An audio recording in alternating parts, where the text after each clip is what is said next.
I'm just going to start with a land acknowledgement before we begin, if that's okay. We acknowledge this land on which Palestine House operates. This is the traditional land of the Anishinaabe, the Haudenosaunee, the Wendat, and the Mississaugas of the Credit First Nation. Today, this meeting place is still the home to many Indigenous people from across Turtle Island, whose resilience and presence continue to shape our shared community. We also acknowledge those Black people who came here involuntarily as a result of the transatlantic slave trade, and so we honor and pay tribute to the ancestors of the African descendants. Decolonization is not a metaphor, and we cannot say we are committed to decolonization and indigenization in Canada while still supporting settler colonialism elsewhere. This includes the struggle for self-determination in Palestine, and so we acknowledge the plight of Palestinians marked by an enduring, unjust, devastating 75 years of occupation. The people of Gaza have been enduring prolonged and harrowing conditions characterized by blockades, violence, and the denial of basic rights for decades. We also acknowledge the deep sadness felt for Israeli civilians in their unfortunate position as settlers on Palestinian land, who have lost their lives on the ongoing struggle for Palestinian freedom, recognizing that every life lost is a tragedy, further underscoring the urgency of seeking a peaceful resolution for all. And if we are to be honest and committed to truth and reconciliation, we must work towards justice for Indigenous peoples by confronting uncomfortable truths, challenging established norms, and advocating for change at both local and global levels. We recognize that words alone are insufficient, and it is our collective responsibility to work towards healing, reconciliation, and justice, ensuring that the principles of respect and cooperation guide our actions on this land and beyond.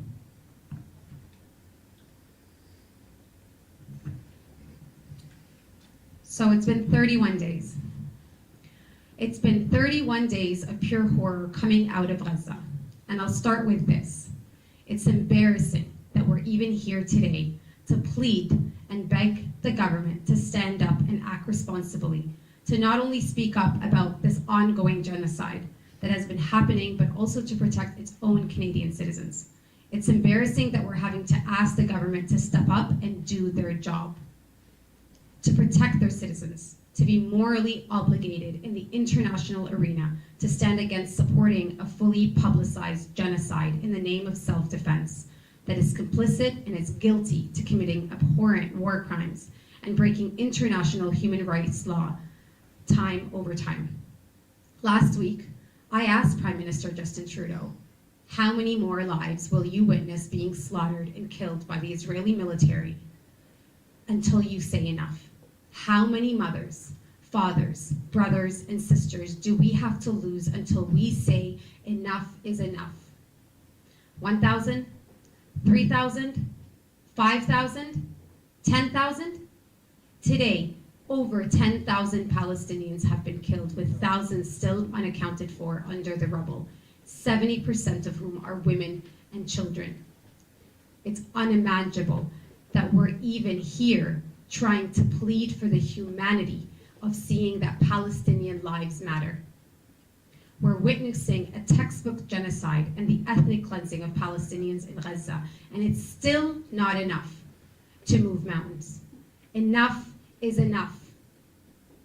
It's embarrassing that even uttering the word ceasefire is too difficult for our Prime Minister, as he continues to support the foreign policy of our neighbors in the US over prioritizing its own moral and ethical conscience.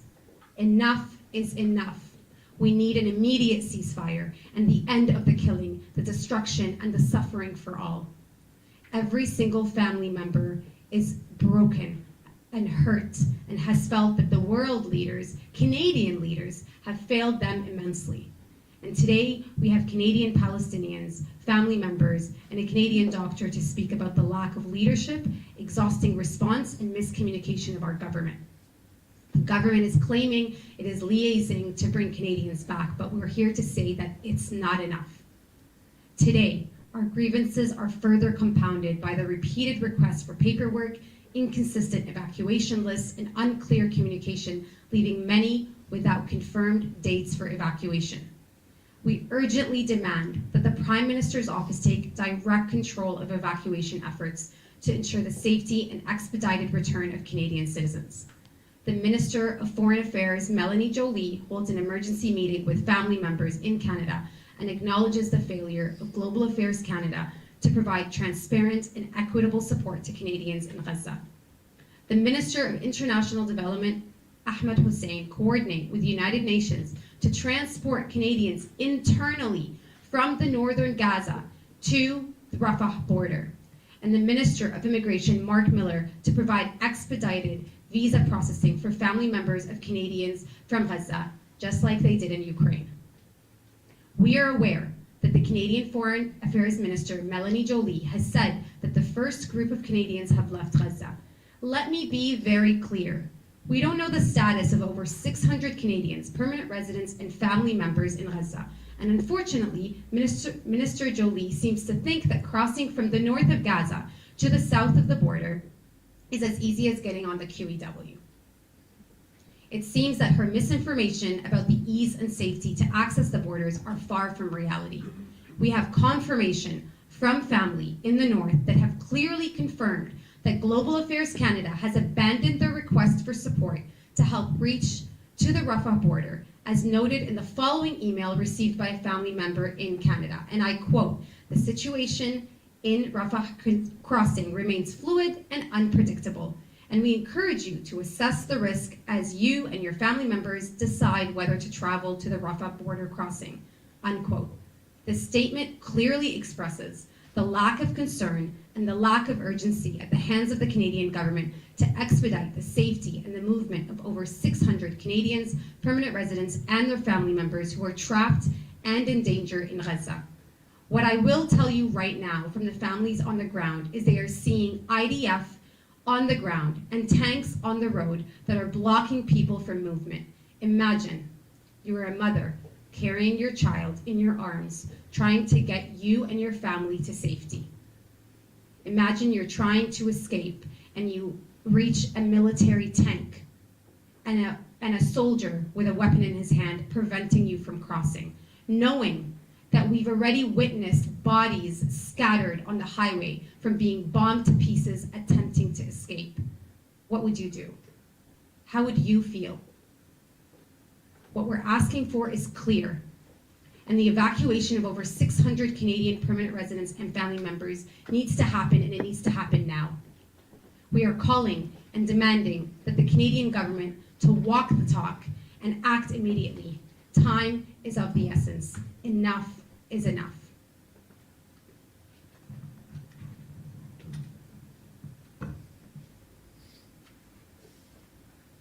I'm going to pass the mic to Khalid Sabawi, who's going to say a few words.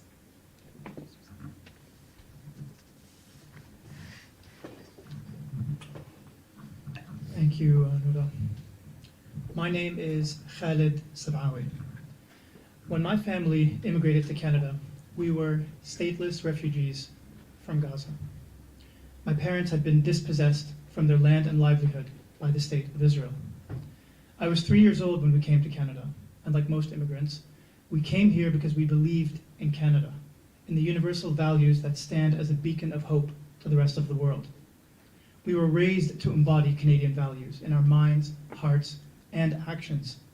We built businesses in Canada and also in the occupied Palestinian territories, so we may help Palestinians who have lived under brutal and violent Israeli oppression for 56 years, build hopes and dreams like those we were ever so fortunate to realize, thanks to Canada.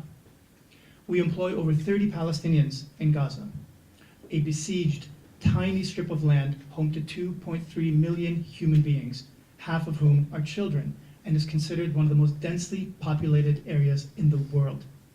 70% of Palestinians in Gaza are refugees who were expelled by Israel, like my father, and have lived in refugee camps for 75 years.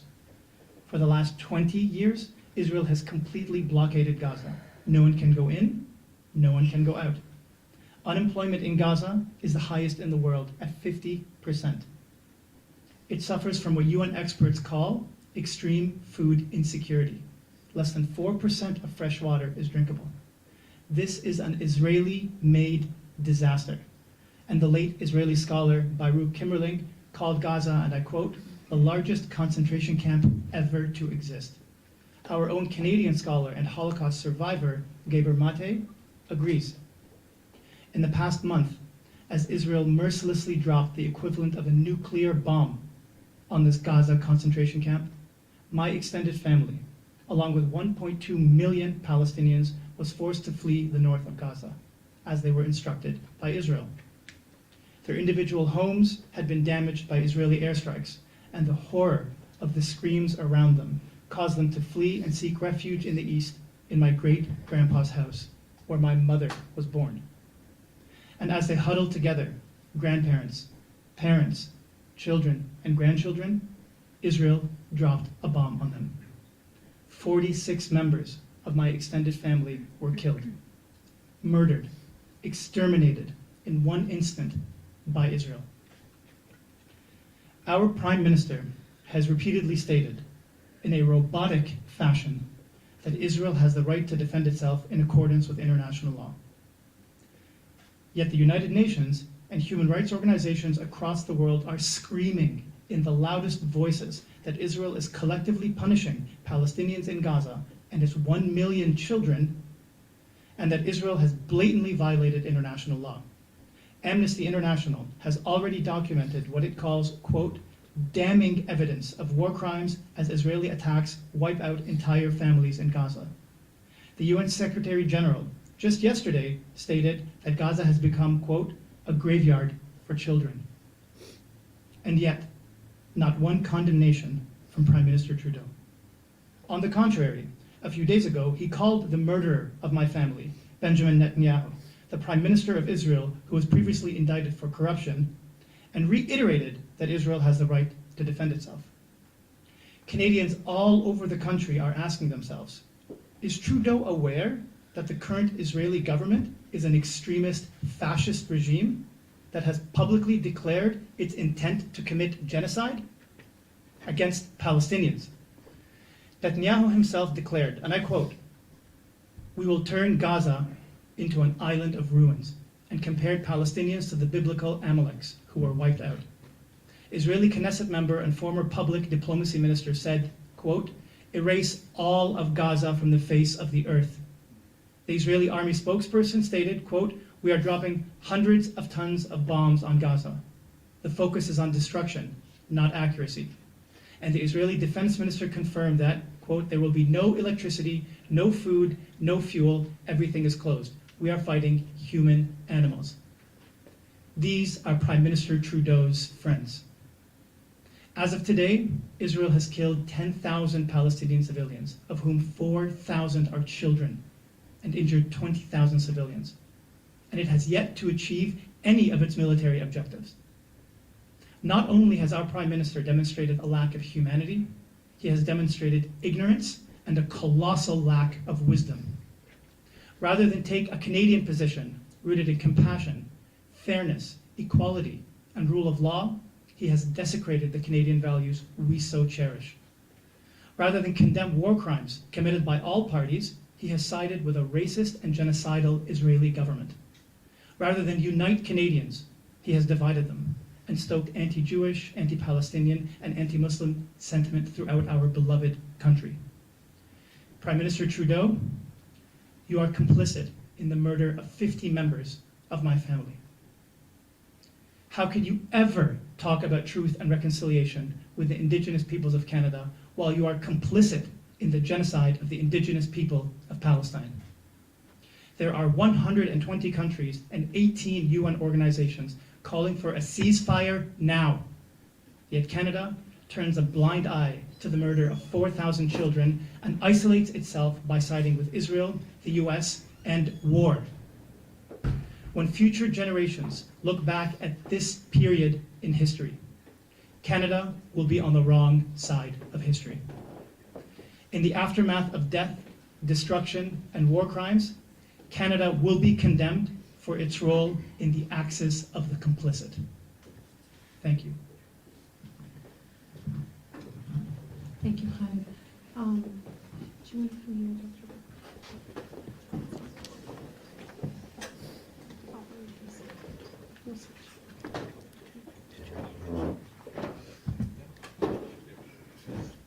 So we have Dr. Ben Thompson that's going to speak next.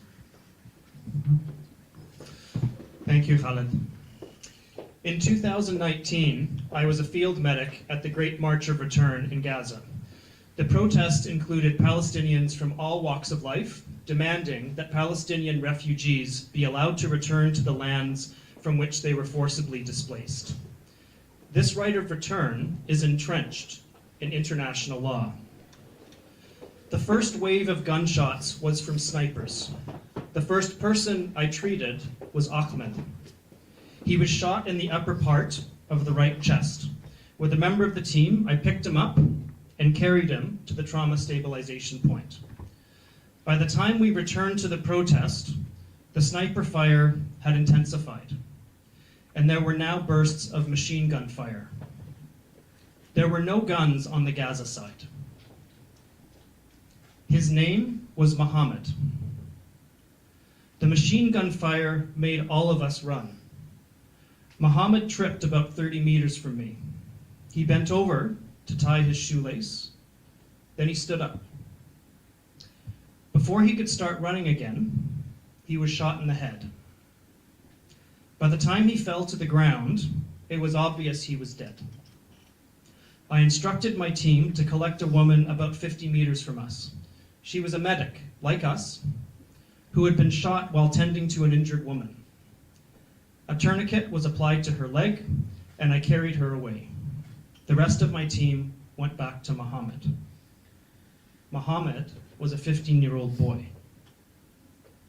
Recognizing that I'd witnessed war crimes, I contacted the International Criminal Court. The United Nations Independent Requiree later found that, and I quote, Israeli soldiers committed violations of international human rights and humanitarian law. They deliberately shot at journalists, health workers, children, and persons with disabilities. Of course, I already knew this. I saw it with my own eyes. And in fact, a fully uniformed Canadian-Palestinian emergency medicine physician, Dr. Tariq Lubani, had already been shot in the leg while providing care at the same protests many months before. The Canadian government should, at that time, have demanded an independent investigation into the shooting of Dr. Tariq Lubani. Today, we similarly demand that the Canadian government do everything possible to protect Canadians now in Gaza. I've been to Gaza many, many times. I was there this September. I have friends there that feel like family members. Like people who spoke today, I have lost people I care about dearly in Gaza in the last month. Jabalia, El Bala, Al-Maghazi, and the Gaza Beach refugee camps have all been bombed within the last 48 hours. A child has been killed every 10 minutes in Gaza for the last month. Let me say that again. A child has been killed in Gaza Strip every 10 minutes for a month. The UN Secretary General Antonio Guterres yesterday referred to Gaza as a graveyard for children. Think of your own child. My 2-year-old daughter, her name is Layla. And I can promise you, Palestinians love their children just as much as I love my daughter Layla. Almost 75% of the entire population of Gaza is now internally displaced. Gaza has had a full electricity blackout since October 11th. The entry of fuel, electricity, desperately needed fuel to operate backup generators to run life-saving equipment in hospitals, this fuel remains banned by Israeli authorities. Israel has targeted solar panel systems in hospitals, including the largest hospital in Gaza City and Nasser Hospital within the last 3 days. The Indonesian hospital in northern Gaza and Shifa Hospital in Gaza City have now run out of fuel within the last 48 hours. This means 16 out of 35 hospitals with inpatient capacities are now not functioning. What do hospitals do when they run out of electricity?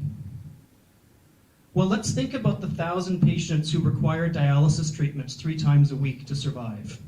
Without power, there is no dialysis. So all these patients will be dead within 1 to 2 weeks. Gaza's only adult cancer treatment hospital ran out of fuel last week, so no adults in Gaza are currently getting cancer treatment. Al-Jura Pediatric Hospital was hit with white phosphorus, a banned chemical weapon causing severe burns. Treating those burns requires water and disposable medical supplies. These supplies are lacking, so what happens instead? These children suffer. On Sunday, the main subspecialty pediatric hospital in Gaza City, which is called the Rantizi Hospital, was bombed. At least 3 children and 1 healthcare worker were killed, and the only pediatric cancer center in Gaza was severely damaged. Also in the last 24 hours, the only psychiatry hospital in Gaza bombed. Last week, the Al-Hilo Hospital in Gaza City bombed. This hospital had absorbed Shifa Hospital's maternity ward. The Ministry of Health has nowhere to move these patients, so they have been moved to undamaged areas of that hospital and other hospitals. Ongoing fighting in the north means 300,000 internally displaced people can't get any humanitarian aid, no clean water, no food, no electricity, no safe housing. Inside Gaza City, raw sewage is overflowing in the streets, and there are already reports of increasing diarrheal illnesses. Most United Nations shelters are more than 4 times their maximum capacity. This overcrowding also significantly increases risk of infectious diseases. Half of all housing structures in Gaza bombed. 1/3 of all schools bombed. In 1984, Prime Minister Brian Mulroney at the United Nations said, and I quote, "If there is no progress in the dismantling of apartheid, our relations with South Africa may have to be severed completely." This was a brave stance, because at the time this was in direct opposition to Margaret Thatcher and Ronald Reagan. But when Nelson Mandela was released, he was deeply appreciative of Prime Minister Mulroney's stance. Brian Mulroney's brave decision was on the right side of history. It is time now for Prime Minister Justin Trudeau to be brave and to be on the right side of history. I want to read you the statements of the president of Médecins Sans Frontières, Doctors Without Borders. He said, "This is inhumane. Basic humanity must be restored in Gaza. The indiscriminate bombing must stop." Now, he didn't say this yesterday. He said that October 17th, 3 weeks ago. Since that time, Amnesty International, Human Rights Watch, the United Nations, they've all expressed concern regarding war crimes being committed against Palestinian people in Gaza. They speak of collective punishment, forced displacement, failing to distinguish between civilian and military targets. Also since that time, thousands of healthcare workers in Canada have united to demand a ceasefire and humanitarian aid. The United Nations and Jewish Voices for Peace have expressed concerns of genocide in Gaza. So, if 3 weeks ago, Médecins Sans Frontières demanded an end to this, why are we here today asking for the same thing? 3 weeks ago, it would have been appropriate to ask for a ceasefire, humanitarian aid, to bring Canadians in Gaza home. Canadians that were in Israel came back to Canada weeks ago. Why is Trudeau's government treating people in Gaza differently? So Prime Minister Justin Trudeau, if you have any respect for the humanity of the Palestinian people, demand a ceasefire now. Demand rapid and unimpeded access to humanitarian aid now. Demand safe passage of Canadians to return home now. Palestinian children are as valuable as your children. Your decisions today can start putting you on the right side of history.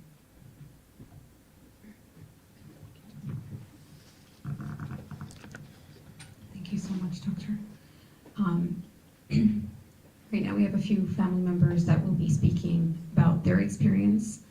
Brenna is going to be speaking next. She's not going to be using her last name. Not everyone is comfortable with their last name, so if they, they'll tell you if they can use it or not. Brenna, go ahead. I'll switch.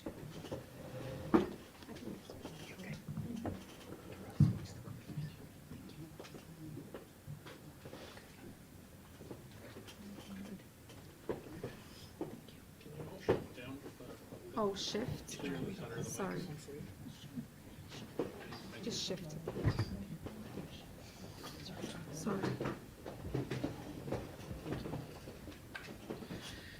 As we stand for land acknowledgements in Canada to honor the Indigenous people of Turtle Island, who my heart is full of support for, I wish a day will come also for Palestinians to feel liberated and free against daily dehumanization, oppression, and colonialism.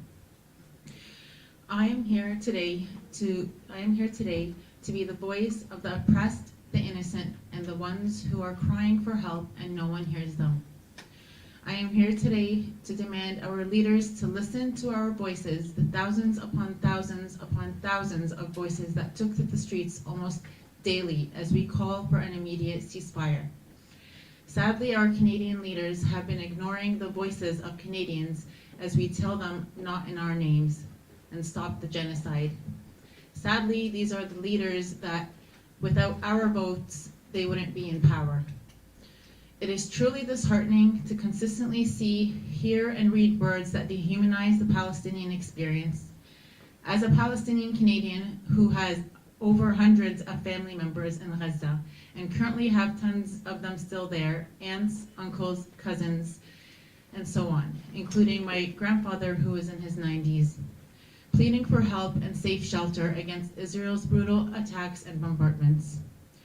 I struggle at times to comprehend how human life has become so unworthy to some people. I struggle to comprehend how we watch beautiful innocent children and families being indiscriminately bombed without warning and pulled out from underneath the rubble in pieces, yet the world and our leaders remain silent. It makes me sick to my stomach that our leaders are justifying this genocide. The feelings of sadness from witnessing our Palestinian families struggling to live peacefully and safely, mixed with the anti-Palestinian rhetoric in the media, leaves us feeling dehumanized and helpless. Western media sadly has ignored 75 years of brutal occupation, colonialism, and ethnic cleansing, and the displacement of our Palestinian people. As per Human Rights Watch, Amnesty International, and B'Tselem reports, Palestinians are continuously facing crimes under an apartheid. Israel has broken dozens of international laws without being held accountable. Where is human rights? Where is international law? How do they allow Israel to carry out all these war crimes and atrocities and allow them to be above the law without being held accountable? It blows my mind.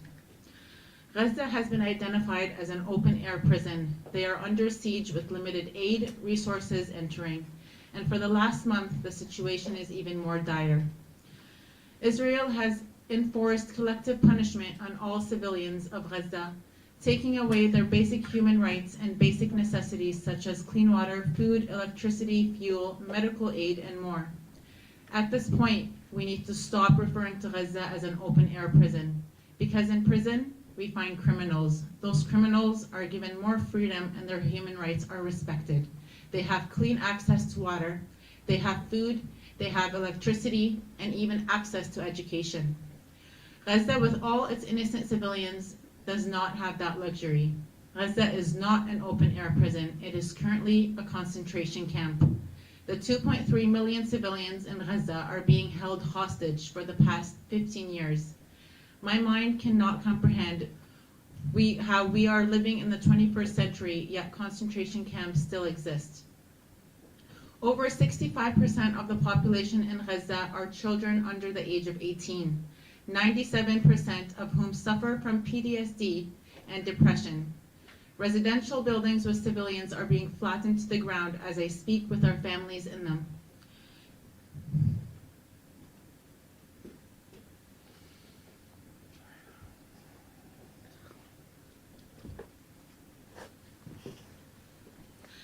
The emotional toll it has people watching their loved ones being killed is unexplainable, and our hearts are heavy.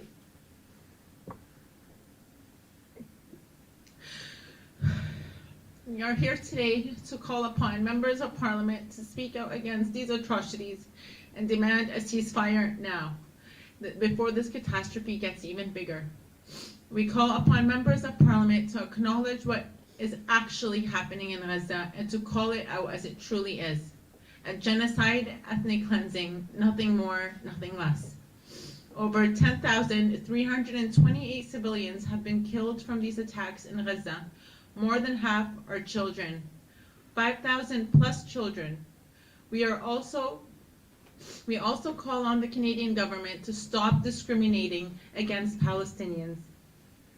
The same way the Canadian government helped bring back Israeli Canadian citizens back to Canada safely, they should also be helping Palestinian Canadians stuck in Gaza. Palestinian lives matter too, and we demand justice now. Stop the dehumanization. As a Canadian citizen, I urge our leaders to call out all forms of racism, including anti-Palestinian racism and Islamophobia. It's also important to ensure that Palestinians, Arabs, Muslims, and anti-racist activists are protected from false labeling while practicing pro-Palestinian solidarity. We have extremely ignorant statements that have been coming out from our premier and people like him in the past couple of days. We need more leaders who are supportive and empathetic towards human rights. As Palestinians, we condemn any attacks on innocent civilians anywhere, and we expect the same is done for us. This discrimination and dehumanization needs to stop. As Nelson Mandela once said, "I am not truly free if I am taking away someone else's freedom, just as surely as I am not free when my freedom is taken away from me." The oppressed and the oppressor alike are robbed of their humanity. For to be free is not merely to cast off one's chains, but to live in a way that respects and enhances the freedom of others. Thank you.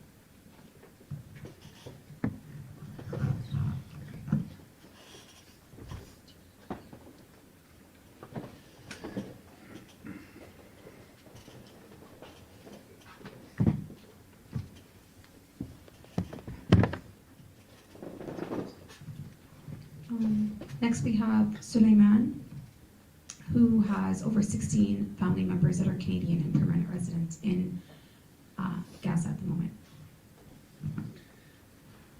Hi everyone. You know, it's very painful when your son, he call you or he ask you to buy him a little toy and you can't bring it for him. My son, he called me, he tried to get him out from there. So you can't feel the pain because I cannot help him. He called me like as his dad to get the charge for the family, or he know I'm his dad, I'm gonna get the guy save him. I'm calling the government of Canada and ask what's going on with our kids there. Oh, we don't know. Now the 31 days and no one care about the Canadian there, not the government. They was care about the Canadian in Israel. In Palestine, nobody care. So we ask him when they gonna let him out. They say, oh, we don't know, sorry, it's not in our hand. But through the hand to help Israel to bomb the children in Gaza. We regret, like we went to the collection, we get him. We vote for the Trudeau, but he let us down, big time. So the only thing we're asking for to save the Canadian, the children there. My son, he's 16 years old. So I don't know what we can do more to help the Canadian there in Canada. Sorry, in Gaza. So we speaking loudly, we trying to help the kids there. I have a lot of people there, but all of them, they're scared to get his name even. You know why? Because they know Canada, they cannot protect him. There's no democracy here.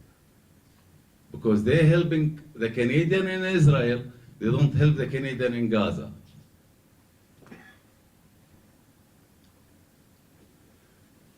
So I don't know, I don't have the right word to say it, how painful we are about the Canadian in Gaza. Thank you. Thank you so much.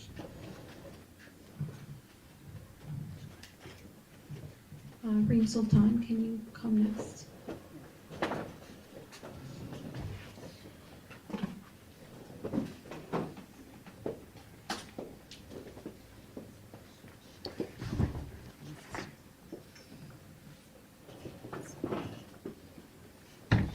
Good afternoon, everybody. It really is very difficult to be saying this and to being here.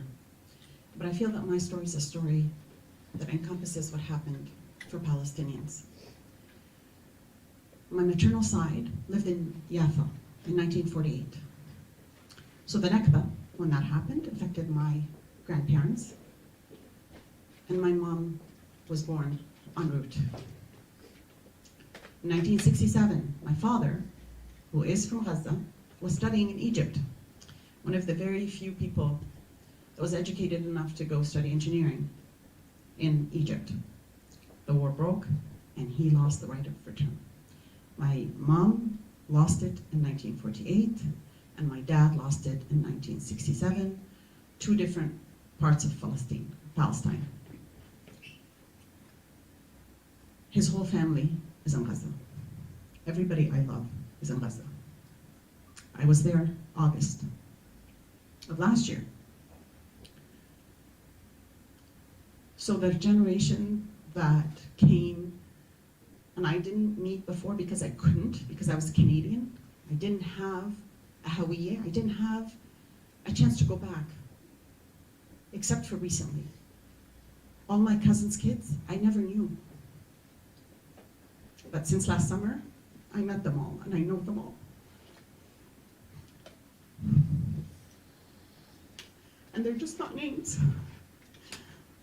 And they're very dear to me. I not only met them, but met their children. I fell in love with this girl. Her name is Leanne. Her father is a nurse that refuses to leave the hospital and moves from one hospital to the next, helping patients and not wanting to leave patients behind. This morning, I heard that because of contaminated water, she was throwing up all night. She was shaking with a fever they can't control. Her father's next to her. He's in the hospital. And her mom is crying, not knowing what to do for her. This is my Leanne.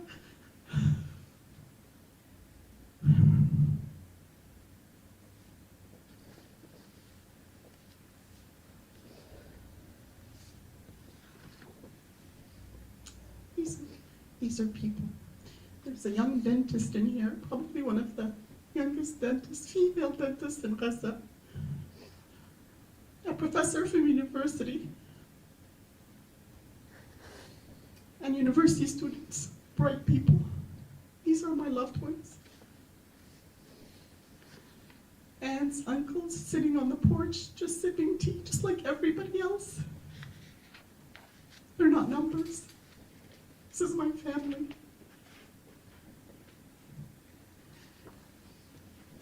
They've been displaced so many times. They don't know what happened to their homes, probably no homes left, because we live in the north.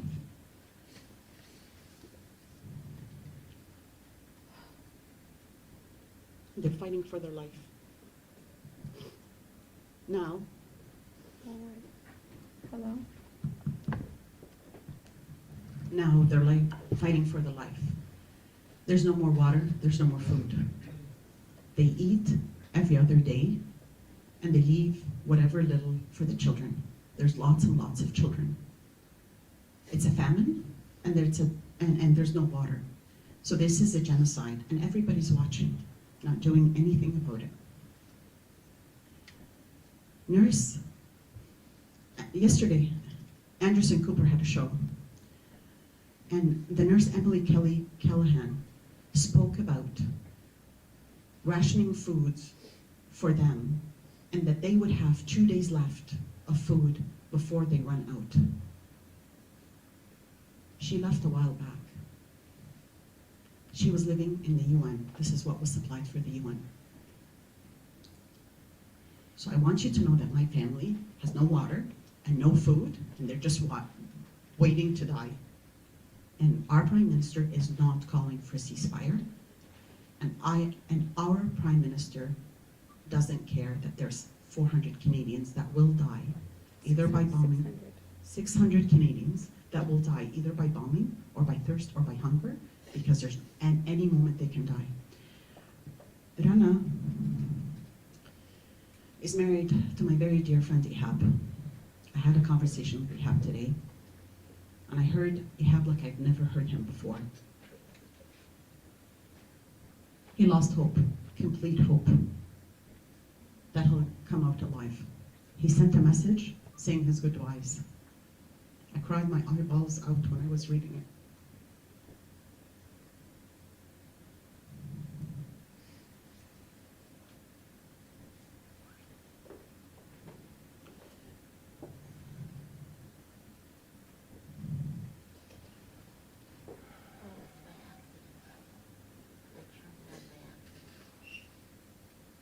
They're not numbers.